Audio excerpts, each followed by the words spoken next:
Hi అండి, నేను మీ Gautami. Welcome to Brinda Vihan vlogs.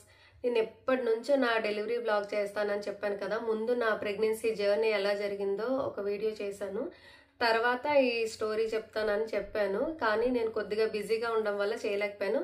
But finally ఈ రోజు అయితే ఈ వ్లాగ్ నేను చేస్తున్నాను. ఈ వీడియోలో అసలు నాకు 8th మంత్లో కదా గైనకాలజిస్ట్ కలిశారు. సో అప్పుడు ట్రీట్మెంట్ ఎలా జరిగింది అండ్ నా డెలివరీ ఎలా జరిగింది అనేది కూడా నేను ఈ వ్లాగ్లోనే షేర్ చేస్తాను. ఈ వీడియో కొంచెం ఎమోషనల్గా ఉంటుంది అండ్ సో మెనీ ట్విస్ట్లు ఉంటాయి. అంటే మేము ఒకటి అనుకొని వచ్చాము హాస్పిటల్కి, ఇంకోటి జరిగింది. కెనడాలో ప్రెగ్నెన్సీ జర్నీ అంత ఈజీ కాదు. చెప్పాను కదా, మనకి గైనకాలజిస్ట్ అపాయింట్మెంట్ దొరకడానికే నాకు ఆల్మోస్ట్ లైక్ 8 months పట్టింది. నాకు 8th month స్టార్ట్ అయిన ఫస్ట్ వీక్లో గైనకాలజిస్ట్ అపాయింట్మెంట్ దొరికింది. అంతవరకు అయితే it's literally lot of struggles అనమాట. ఇక్కడ ఫ్యామిలీ డాక్టర్ మాకేంటంటే హెడ్ నర్సే. నాకు ఆవిడ కూడా ఏదో అదృష్టం కొద్దీ నన్ను యాక్సెప్ట్ చేసిన పేషెంట్ లాగా. కొన్ని టెస్ట్లు అవైతే ఆవిడ బాగానే చేశారు, కానీ నాకు విపరీతమైన కఫ్ కోసం అని చెప్పి ట్రీట్మెంట్కి వెళ్తే హాస్పిటల్కి ఆవిడ నాకు సమ్ ఇన్హెల్లర్ లాగా ఇచ్చారు, ఆస్మా పేషెంట్కి ఇచ్చినట్టు. ఏంటి అసలు నేను దేనికి అడిగితే దేనికి ఇచ్చారు అనుకున్నాను. And too much leg cramps, iron deficiency అని చెప్పాను కదా. సో దానికి కూడా నాకేమీ ట్రీట్మెంట్ జరగలేదు. 8th monthలో గైనకాలజిస్ట్ని కలిసిన తర్వాత ఆవిడ ఇంకా కొన్ని టెస్టులు చేశారు. ప్యాబ్ టెస్ట్ అని ఏవో కొన్ని 5th monthలోనే చేయాలంట, నాకు ఫ్యామిలీ డాక్టర్ చేయలేదు. సో 8th monthలో నేను డాక్టర్ని కలిసిన తర్వాత నాకు ఆ టెస్ట్లు అవి చేశారు. అంటే పుట్టబోయే బేబీకి ఏమైనా సర్వికల్ క్యాన్సర్ అట్లా వస్తుందా ఏంటి అని దాని రిలేటెడ్ కొన్ని టెస్టులు చేశారనమాట. అండ్ ఆవిడ నాకు ట్యాబ్లెట్స్ వర్క్ అవ్వట్లేదు అని చెప్పి నాకు డైరెక్ట్గా ఐవి సజెస్ట్ చేశారు. అంటే మనకి ఐరన్ డైరెక్ట్గా బ్లడ్ వెసల్స్కి పంపిస్తారనమాట, నర్వ్స్కి ఇంజెక్షన్స్ లాగా. సో నాకు ఒక 2 or 3 సెలైన్స్ పెట్టారు. దాని తర్వాత కొద్దిగా సెట్ అయ్యాను, అమ్మయ్య అనుకున్నాను. అండ్ ఇక్కడ మనకి గైనకాలజిస్ట్ అడుగుతారనమాట, మీరు నార్మల్ డెలివరీకి వెళ్ళాలనుకుంటున్నారా, సి సెక్షన్కి వెళ్ళాలనుకుంటున్నారా ఏంటి. చాయిస్ మనదే అండి. మనం నార్మల్ డెలివరీ నాకు భయం వద్దు అని అనుకుంటే సి సెక్షన్ కావాలంటే ఇక్కడ కూడా సి సెక్షన్ చేస్తారు. అబ్రాడ్లో చేయరు, నార్మల్ డెలివరీకే చేస్తారు అని అంటారు కదా. చాలామంది అట్లా అనుకుంటారు. అలా ఏం లేదు, completely it depends on us. మనం ఏది కావాలనుకుంటే అదే చేస్తారు. అండ్ నేనైతే నార్మల్ డెలివరీకి ఓకే అని చెప్పాను. బట్ నాకు ఫస్ట్ డెలివరీ అనేది ఎమర్జెన్సీ సి సెక్షన్ అయింది. 8th monthలోనే నాకు డెలివరీ అయిపోయింది. మా బాబు ప్రీమెచ్యూర్. సో డాక్టర్ ఆ ప్రొఫైల్ అంతా అడిగారు. సో నేను మ్యాక్సిమం నాకు కుదిరినంత వరకు ఆ డిశ్చార్జ్ రిపోర్టు అవి అన్నీ సబ్మిట్ చేశాను. చేసిన తర్వాత doctor it's two complicate to go to normal delivery అని చెప్పారు.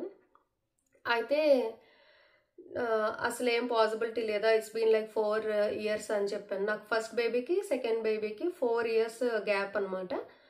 అడిగితే చెయ్యొచ్చు, కానీ 50-50 ఛాన్సెస్, డెసిషన్ ఈజ్ యువర్స్ అన్నట్టుగా చెప్పారు. అయితే నేను ఓకే 50% పాజిటివ్గా ఉన్నారు కదా అని నార్మల్ డెలివరీకి ఓకే చెప్పాను. డాక్టర్ కూడా హ్యాపీగానే ఫీల్ అయ్యారు. That's really great, you choose natural birth అని చెప్పి. పాజిటివ్గానే ఉన్నాను. అండ్ నేను కూడా దానికి తగ్గట్టుగానే ఫుడ్, వర్కౌట్స్ అవి చేసేదాన్ని. తర్వాత ఇక్కడ డాక్టర్కి 2 weeksకి ఒకసారి అపాయింట్మెంట్ అనమాట. అండ్ ఇక్కడ ఒక సజెషన్ ఏంటి అంటే, డాక్టర్ ఎవరున్నా కూడా యాక్సెప్ట్ చేయండి. సమ్టైమ్స్ మనకి నెక్స్ట్ స్లాట్ అపాయింట్మెంట్ బుక్ చేసుకునే టైంకి మన డాక్టర్ అవైలబుల్గా ఉండకపోవచ్చు. వాళ్ళు అడుగుతారనమాట, వేరే డాక్టర్ ఉన్నారు మీకు ఓకేనా అని. ఎవరన్నా కూడా మనం ఓకే చెప్పొచ్చు, ఎందుకంటే మన ప్రొఫైల్ మొత్తం వీళ్ళకి ఆన్లైన్లో రెడీగా ఉంటుంది. ఎవరు వచ్చినా కూడా ముందు ట్రీట్మెంట్ ఏం చేశారు అన్నీ చెక్ చేసుకుని మనకి నెక్స్ట్ ప్రాసెస్ అనేది స్టార్ట్ చేస్తారు. సో నాకు నా డాక్టరే కావాలి అని పెట్టుకుంటే మాత్రం లేట్ అవుతుంది. సో ఎవరు ఉంటే వాళ్ళ దగ్గర ట్రీట్మెంట్ తీసుకోవడం బెటర్. నాకు ఫస్ట్ ఒక గైనకాలజిస్ట్ చూశారు, సెకండ్ అపాయింట్మెంట్కి ఇంకొకరు చూశారు, అండ్ థర్డ్ అపాయింట్మెంట్కి నేను వెళ్దామని అనుకున్నాను. అంటే నాకు డ్యూ డేట్ December 3కి ఇచ్చారు. ఇంకా 1 month టైం ఉంది కదా అన్నట్టుగా. అండ్ మా పేరెంట్స్ కానీ ఇన్లాస్ కానీ ఎవరు లేరు డెలివరీ అయిన తర్వాత చూసుకోవడానికి. ఇంకా నేను మా హస్బెండే కదా. సో పుట్టిన తర్వాత మళ్ళీ ఇబ్బంది అవ్వకూడదు. ఆల్రెడీ జెండర్ రివీల్లో పాప అని తెలుసు కదా. సో నేనేంటి అంటే షాపింగ్, పాపకి ఏమేమి కావాలి, న్యూ బోర్న్ బేబీకి అవన్నీ రెడీ చేసుకుంటున్నాను అనమాట. అండ్ రూమ్ కూడా తనకంటూ సెపరేట్గా నాకు బేబీకి ఉండాలని ఒక బెడ్, అలానే ఒక వార్డ్రోబ్, క్లోత్స్ అన్నీ ఈ అరేంజ్మెంట్స్ అన్నీ చేస్తున్న టైంలో ఎక్కువ హెవీగా స్ట్రెస్ అయిపోయి పని ఎక్కువ చేసేసుకొని వాటర్ బ్రేక్ అయిపోయింది అనమాట నాకు. అది వాటర్ బ్రేక్ అయిందని కూడా నాకు తెలియలేదు. అంటే లైక్ జస్ట్ చిన్న టేర్ లాగా వచ్చింది. అది వాటర్ బ్రేకా కాదా డైలమాలోనే ఉన్నాను. నాకు ఆల్మోస్ట్ లైక్ మిడ్ నైట్ అనమాట, 12:30 ఆ టైంకి నాకు అర్థమైంది సంథింగ్ ఈజ్ గోయింగ్ రాంగ్ అని. మా తమ్ముడికి కాల్ చేశాను, అరౌండ్ 2 అట్లా అయింది టైము. కాల్ చేస్తే ఇట్లా నాకు అనిపిస్తుంది, ఇదేనా వాటర్ బ్రేక్ అవడమా అంటే, మా తమ్ముడు ఆల్రెడీ డాక్టర్ అని చెప్పాను కదా, సో తను ఓకే ఇంకా కంప్లీట్గా బ్రేక్ అవ్వలేదు, బట్ అది వాటర్ లీకేజ్ అయినట్టుగా ఉంది, తొందరగా హాస్పిటల్కి వెళ్ళి అడ్మిట్ అవ్వండి అని చెప్పాడు అనమాట. నేను అంటే హాస్పిటల్కి వెళ్ళాలంటే ఇక్కడ చెప్పాను కదా ఆల్రెడీ, అపాయింట్మెంట్స్ లేనిది దేనికి వెళ్ళలేము, ఎమర్జెన్సీ సర్వీస్కే వెళ్ళాలి. అది చాలా భయం వేసింది. కాల్ చేసాం, ఇంకా మనకు ఆప్షన్ లేదు కదా చేసి, అండ్ మాకు కార్ కూడా లేదు, అంబులెన్స్ కావాలి అని కాల్ చేసాం అనమాట. ఇట్లా వాటర్ బ్రేక్ అయిందని చెప్పి చేస్తే డాక్టర్స్ ఇక్కడ ఖాళీ లేదు, అంబులెన్స్ ఇప్పుడు ప్రొవైడ్ చేయడం కుదరదు, మీరే రండి అని చెప్పారనమాట. ఇంకా మా ఫ్రెండ్కి కాల్ చేశారు ఈయన, వదినకి ఇట్లా వాటర్ బ్రేక్ అయింది, హాస్పిటల్కి వెళ్ళాలని. ఇక్కడ ఇంకోటి ఏంటంటే మా బాబు కూడా చిన్నోడే కదా, 4 years, వాడిని తీసుకెళ్ళాము. మిడ్ నైట్ మంచి నిద్రలో ఉన్నాడు. సో వాళ్ళిద్దరూ ఫ్యామిలీ అనమాట వచ్చారు. వాళ్ళ వైఫ్ మా బాబు దగ్గర ఉంటే మేము హాస్పిటల్కి వెళ్ళాము 2 o'clockకి. 2 o'clockకి హాస్పిటల్కి వెళ్తే అక్కడ వెయిటింగ్ అనమాట. నాకేమో వాటర్ లీక్ అవుతూనే ఉంది, డాక్టర్స్ ఎవరు పట్టించుకోవట్లేదు. ఇంకా వెయిటింగ్ హాల్లోనే ఉన్నాం నేను, మా ఆయన. ఇంకా ఏడుపు వచ్చేస్తుంది, భయం వేస్తుంది, ఏం చేస్తారు డాక్టర్స్ రావట్లేదని. ఇంకా 6 o'clockకి డాక్టర్ అటెండ్ అయిందనమాట. వచ్చి నన్ను రూమ్కి తీసుకెళ్ళి చెక్ చేసింది. చెక్ చేశాక ఓకే ఫైన్, వాటర్ లీక్ అయింది, డెలివరీ చేయాలి అని చెప్పింది. సరే అడ్మిట్ అయిపోదామా అని అనుకుంటే రూమ్స్ ఖాళీ లేవు, రూమ్స్ ఖాళీ అయ్యాక అడ్మిట్ చేసుకుంటామని చెప్పారనమాట. ఇదేంటి డెలివరీ చేయాలని చెప్పి రూమ్స్ ఖాళీ అయ్యాక అడ్మిట్ చేసుకుంటున్నారు అని అదో టెన్షన్. పంపించేశారు ఇంటికి. నాకు ఫస్ట్ డెలివరీలో అసలు డెలివరీ పెయిన్స్ ఎట్లా ఉంటాయని తెలియదు. ఎమర్జెన్సీ సీ-సెక్షన్ కదా, అట్లా 8th month ఉండగానే సర్జరీ చేస్తారు, అప్పుడు తెలియదు అనమాట. ఇంకా ఇంటికి వచ్చిన తర్వాత పోను కొద్దిగా కాంట్రాక్షన్స్ స్టార్ట్ అయ్యాయి. అసలు సివియర్ ఏంటి, ఎంత పెయిన్ వస్తుంది, ఇది డెలివరీ పెయినా లేదంటే నార్మల్గా స్టమక్ పెయిన్ వస్తుందో ఏంటి అర్థం కాలేదు. ఇంకా కాల్ చేసాం డాక్టర్కి. మళ్ళీ కాల్ చేస్తే లేదు రూమ్ ఖాళీ లేదు అని అంటున్నారు. ఏంటి ఇంట్లోనే డెలివరీ అయిపోతే ఏంటి పరిస్థితి, ఎవరు లేరు, ఇట్లా హాస్పిటల్లోనే అడ్మిట్ చేసుకొని అంటున్నారు అని చెప్పి అసలు ఫుల్ టెన్షన్ అనమాట. ఏం చేయాలో తెలీదు. మేము కంటిన్యూస్గా కాల్స్ చేస్తూనే ఉన్నాము. మేము అడ్మిట్ అంటే రూమ్స్ ఖాళీ లేకపోయినా పర్లేదు, మేము అక్కడే ఉంటాం అన్నట్టు. తర్వాత ఏమనిపించిందంటే ఆ హాస్పిటల్కి వెళ్ళినా కూడా ఆ ఎమర్జెన్సీ వార్డ్లోనే వెయిట్ చేయాలి కదా, కనీసం కూర్చోడానికి నిల్చోడానికి అట్లా ఉండదు. ఇంకా అక్కడ ఏమైనా ప్రాబ్లం అవుతుందా ఏంటా, బెటర్ ఇంట్లోనే ఉంటే బెస్ట్ అని చెప్పి ఇంకా ఇంట్లోనే ఉన్నాం. మళ్ళీ కాల్ చేస్తే 511 రూల్ ఫాలో అవ్వండి. 511 అంటే 5 minutesకి ఒకసారి పెయిన్ రావాలి, 1 minute ఉండాలంట. సో అట్లా మనకు ఒక 5 to 15 times జరిగితే అడ్మిట్ చేసుకుంటారంట హాస్పిటల్లో. ఇట్స్ లిటరలీ ఎట్లా అంటే ఏంటి, నాకు ఇప్పుడు ఏమైనా అయిపోద్దా ఏంటా అని అంత భయపడ్డాను నేను. ఫైనల్లీ నాకు నైట్ 6 o'clockకి కాల్ చేశారు, రూమ్ అలాట్ చేసాము, మీకు వచ్చి అడ్మిట్ అయిపోండి అని చెప్పి. అమ్మయ్య అని ఉన్న పలాన అట్లా వెళ్ళిపోయాము. ఇక్కడ ఏంటంటే డైపర్ బ్యాగ్ ఇవన్నీ ఏం ప్యాక్ చేసుకోవాల్సిన అవసరం లేదు, అన్నీ ఫ్రీనే. హాస్పిటల్లోనే బేబీ డైపర్స్, బాత్ అంతా వాళ్ళే చూసుకుంటారు. జస్ట్ ఒక డ్రెస్ తీసుకెళ్తే చాలు బేబీకి, మనకి. ఉన్న పలాన అట్లా వెళ్ళిపోయామన్నమాట. వెళ్ళిన తర్వాత అక్కడ ఆ రోజు డ్యూటీ డాక్టర్ ఎవరుంటే వాళ్ళు డెలివరీ చేస్తారు. మనకి చూసిన డాక్టర్ కానీ మనం గైనకాలజిస్ట్ ఎవరు మీట్ అవుతాం వాళ్ళు రారు. ఆ రోజు అక్కడ ఎవరు ఉంటే వాళ్ళే చేస్తారు. సో అన్నింటికీ మనం మెంటల్లీ చాలా స్ట్రాంగ్గా ఉండాలి.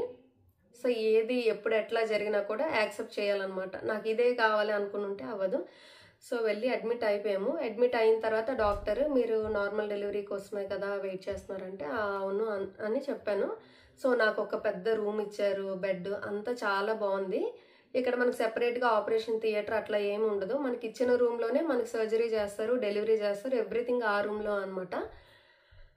సో అడ్మిట్ అయిన తర్వాత డాక్టర్ ఏమైనా ఫుడ్ ఏమైనా తీసుకున్నావా అంటే లేదన్నాను. లైట్గా సూప్ అయినా ఏమైనా తీసుకో, కొద్దిగా ఎనర్జీ ఉంటుంది కదా, డెలివరీ టైంలో చాలా కష్టం అని చెప్తే సరే అని నేను ఒక సూప్ తీసుకున్నాను.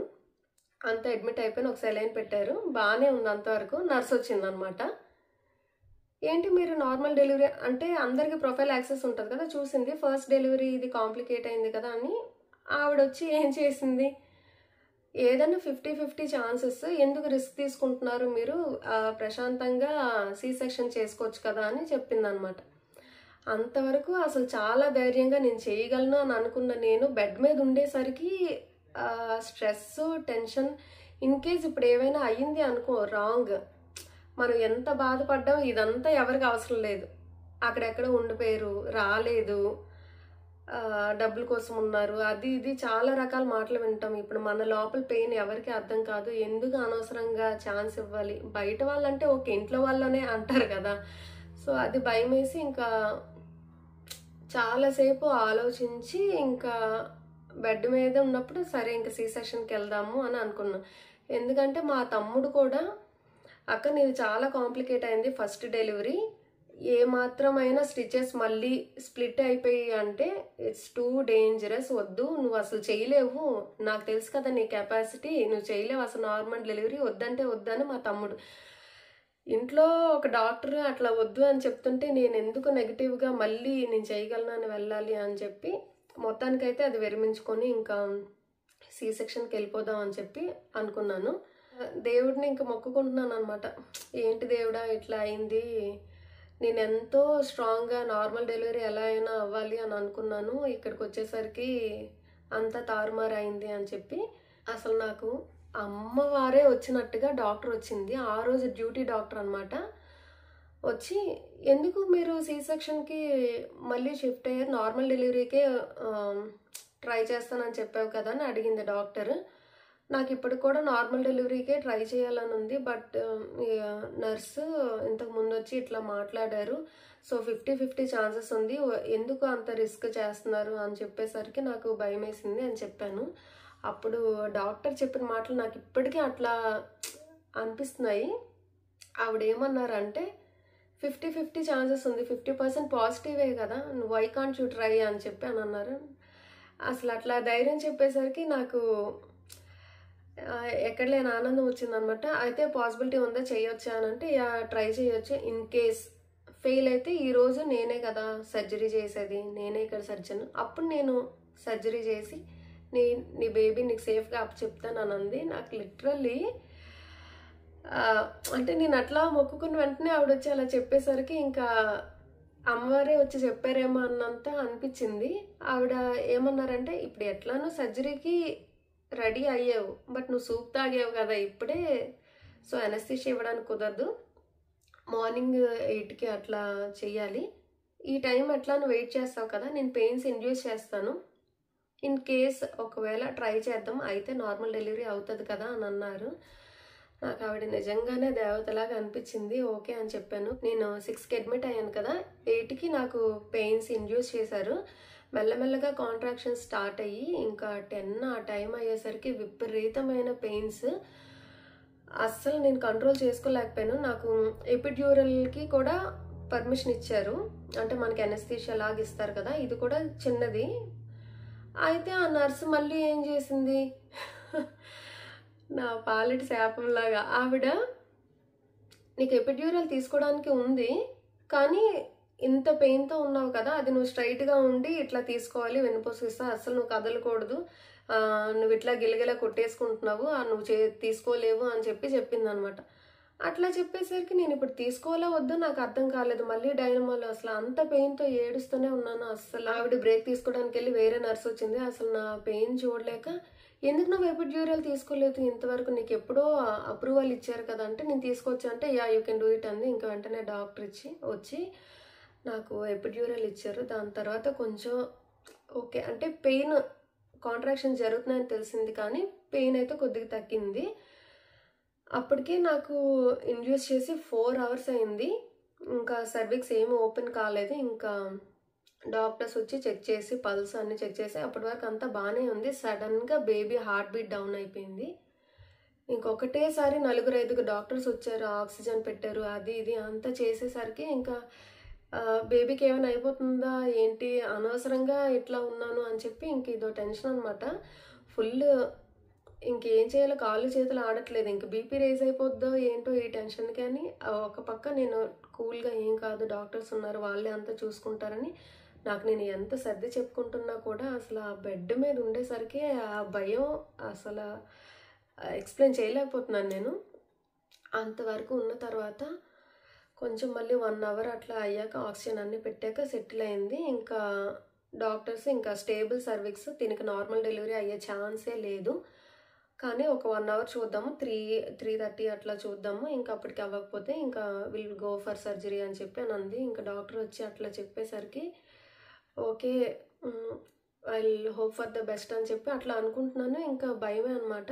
3:30 అయింది, 4 అయింది, డాక్టర్స్ వచ్చారు. ఇంకా మనం వెయిట్ చేయడం వేస్ట్, నార్మల్ డెలివరీ అవ్వదు, స్టేబుల్ సర్విక్స్ అని చెప్పి ఇంకంతా సర్జరీకి రెడీ చేశారనమాట. నేను లిటరల్లీ ఎంత ఏడ్చానంటే అసలు ఎంత పెయిన్, ఇదంతా తీసుకొని కూడా వేస్ట్ కదా. ఫస్టే నార్మల్ డెలివరీ వద్దని చెప్పి సీ సెక్షన్కి వెళ్ళిపోతే బాగుండేది. నాకు అందరూ వద్దని చెప్పినా కూడా నేను నార్మల్ చేయాలి అని చెప్పి మొండి పట్టుదలతో ఉన్నాను అని చెప్పి నా మీద నాకే చిరాకు వచ్చేసింది. Like I tried so much అనమాట. అంతా ఉన్న తర్వాత ఇంకా యాక్సెప్ట్ చేయాలి కదా ఏదైనా. సో నేను యాక్సెప్ట్ చేశాను. ఇంకా అవ్వదు అని ఇంత ట్రై చేసాక కూడా అంటే మనం ట్రై చేయకుండా వెళ్తే ఓకే ట్రై చేశాను బట్ అవ్వలేదు కదా అని నాకు నేనే సర్ది చెప్పుకొని ఓకే అనుకున్నాను. బాధపడతా ఏడుస్తా అలా నిద్రపోయాను. తర్వాత నర్స్ ఉంటారు కదా, ఆవిడ లేపిందనమాట. నా షిఫ్ట్ అయిపోయింది, వేరే డాక్టర్ వచ్చాక నీకు సర్జరీ చేస్తారా అని చెప్పి వెళ్ళిపోయే ముందు చెక్ చేసింది. You are ready to deliver baby అంది. నాకు అర్థం కాలేదు. అంటే నేను 8 o'clockకి సర్జరీ కదా అని దానికి ఇంకా మైండ్ ట్యూన్ చేసుకుని ఉన్నాను. అంటే ఇప్పుడే చేసేస్తారా సర్జరీ అంటే no, you are delivering baby naturally అని అంది. అసలు shock, how did it happen అని ఇంకా నర్సే షాక్ అయింది. Let me confirm with doctor అని చెప్పి డాక్టర్ వచ్చారు. ఇద్దరు చెక్ చేసిన తర్వాత ఓకే అసలు వాళ్ళే అసలు ఇంపాసిబుల్, అసలు ఇట్లా జరగదు, ఇప్పటి వరకు నేను ఎవరిని చూడలేదు ఇట్లా స్టేబుల్ సర్విక్స్ అంతా రెడీ చేశాక ఇట్లా ఓపెన్ అవ్వడం అని చెప్పి. నాకైతే అసలు ఒక మిరాకిల్ లాగా అనిపించింది. వాళ్ళే సర్ప్రైజ్ అయ్యి ఇంకా అంతా జరిపేసి అప్పటికప్పుడు స్టార్ట్ చేశారు డెలివరీ. నాకు ఇంకా కన్నీళ్ళు ఆగట్లేదు. But it's too difficult. అక్కడ నుంచి 2 hours నాకు 7 ఆ టైంకే స్టార్ట్ చేశారు. ఇంకా అట్లా కష్టపడి పుష్ చేసి ఏడుస్తా నొప్పులు పడతా ఇవన్నీ పాపం ఒక ఆవిడని తన్నేసాను కూడా, ఒక డాక్టర్ని. బట్ అసలు ఎంత సపోర్టివ్ అంటే doctors, you can do it అని చెప్పి అసలు నాకు ప్రతి పుష్కి అసలు మోటివేట్ చేస్తూనే ఉన్నారు. నువ్వు చేయగలవు అసలు ఇక్కడి వరకు అవుతుంది అని అనుకున్నామా, అయింది కదా అన్నట్టుగా నాకు అసలు ఆ మాటలు వినిపిస్తూనే ఉన్నాయి చెవులకి. లైక్ 10 o'clock అయ్యేసరికి బేబీ ఏడుపు వినేసరికి అమ్మయ్య అనిపించింది. ఇంకా అసలు చెప్పలేను అనమాట. ఇంకా దాన్ని అట్లా గుండెల మీద వేసేసరికి అప్పుడు హ్యాపీగా అనిపించింది నాకు. అసలు ఇప్పటికీ కూడా నాకు కళ్ళ ముందు అట్లా కదులుతుంది. అంత టచింగ్ స్టోరీ నాది. అంటే అసలు ఎక్స్పెక్ట్ చేయలేదు. నార్మల్ డెలివరీ ఇంకా అవ్వదు అనుకున్న టైంలో అయింది. అండ్ దట్టు ఫస్టే కాంప్లికేటెడ్ కదా నాది డెలివరీ, ఫస్ట్ డెలివరీ. సెకండ్ అసలు నేను నార్మల్ చేయగలుగుతానని అనుకోలేదు. నాకు ఒకటి ఏమనిపించిందంటే మనం స్ట్రాంగ్గా మనల్ని మనం నమ్మాలి ఫస్ట్, నేను చేయగలను అని. అట్ ఎనీ కాస్ట్ నేను అది చేసి తీరాలి అని అనుకుంటే యూనివర్స్ సపోర్ట్ చేస్తుంది అంటారు కదా, అట్లా జరిగింది నాకు. So thankful doctors. కానీ అసలు నాకు అంతా ఒక కళలాగే అనిపిస్తుంది. ఇది ఏదో నేను ఇట్లా కావాలి అని అంటే అట్లా అయింది అన్నట్టు. బట్ ఇదైతే అసలు నేను లైఫ్ లాంగ్ నాకు ఇది ఉంటుంది. అంటే ఎప్పుడు తలుచుకున్నా కూడా ఈ కన్నీళ్ళు అనేవి అసలు కంట్రోల్ చేసుకోలేను. ఇది తలుచుకున్నప్పుడంతా నాకు అంత మెమరబుల్గా జరిగింది. ఇక్కడైతే డెలివరీ అయిన తర్వాత మనకి ఎక్కువ రోజులేం హాస్పిటల్లో ఉంచలేదు, నార్మల్ డెలివరీ కాబట్టి నాకు అదే రోజు డిశ్చార్జ్ ఇచ్చేసారు ఈవినింగ్ 6 o'clockకి. ఇంకా వచ్చిన తర్వాత ఇక్కడ మా ఫ్రెండ్స్ అంతా కొంచెం సెలబ్రేట్ చేశారు, అది నేను నెక్స్ట్ ఒక షార్ట్ వీడియోలో పెడతాను. ఇది నా డెలివరీ స్టోరీ కెనడాలో. ఎవరైనా ఫస్ట్ సీ సెక్షన్ అయ్యి సెకండ్ నార్మల్కి ట్రై చేస్తే తప్పకుండా మీరు స్ట్రాంగ్గా ఉండండి. 3 to 4 years గ్యాప్ ఉంటే there is a possibility to normal delivery. At least మీరు ట్రై చేయండి. ఇన్ కేస్ ట్రై చేసి మధ్యలో అవ్వకపోతే దెన్ వాళ్ళే సీ సెక్షన్ చేస్తారు. మనం ముందే అవ్వదు అనగానే వదిలేయకూడదు. అంటే నేను రెండే ఎక్స్పీరియన్స్ చేశాను కదా. నార్మల్ డెలివరీ అయిన తర్వాత అసలు ఎంత ఈజీగా ఉంటుంది, మన పనులు మనమే చేసుకోగలుగుతాము. 2 daysలోనే మనకి ఆల్మోస్ట్ సెట్ అయిపోతాము, 1 week అట్లా. నాకు చాలా మంచి పని చేశాను అంత స్ట్రాంగ్గా స్టబాన్గా ఉండి అని అనిపించింది. మీకు కూడా ఈ వీడియో హెల్ప్ఫుల్ అవుతుందని అనుకుంటున్నాను. లైక్ అంటే నాకు జరిగినట్టే మీకు జరగాలని లేదు, but there is a chance first delivery C section అయినా కూడా సెకండ్ నార్మల్ అవుతుంది. సో మీరు కూడా దానికి స్ట్రాంగ్గా మైండ్ ప్రిపేర్ చేసుకోండి. All the best for you also. Video నచ్చితే లైక్ చేసి షేర్ చేయండి. మరి ఇంకెన్నో ఇంట్రెస్టింగ్ అప్డేట్స్ కోసం సబ్స్క్రైబ్ చేసుకోండి. Thank you for watching.